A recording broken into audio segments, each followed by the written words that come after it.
সুপ্রিয় চাষি ভাই, আমরা যারা মাঠে ঘাটে যে ফসলই করি, আমাদের একটা সময় খুব বেশি গুরুত্ব সহকারে খেয়াল রাখতে হবে, সেটা হলো আমার ফসল সংগ্রহের সময়। কারণ যত পরিচর্যা ছিল, যত খরচ ছিল, যত পরিশ্রম ছিল, সব কিন্তু শেষ। সোনার ফসল এখন বাড়ি আসবে, তবেই আপনার মুখে হাসি ফুটবে।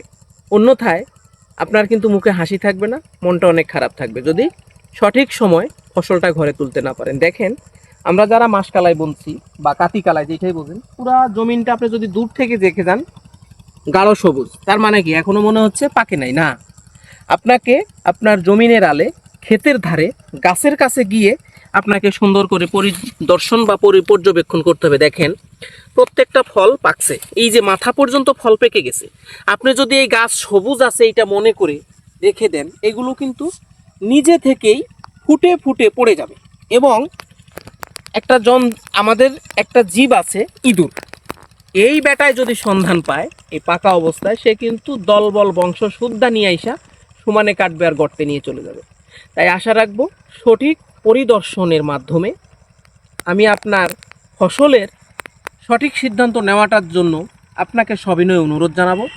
আপনি অবশ্যই ক্ষেতের ধারে যাবেন, জমিনের আলে দাঁড়াবেন, অথবা ফসলের গাছের সাথে আপনি পর্যবেক্ষণ করে আপনি আপনার ফসলটা ঘরে তুলবেন, এই প্রত্যাশাই আমার। ধন্যবাদ।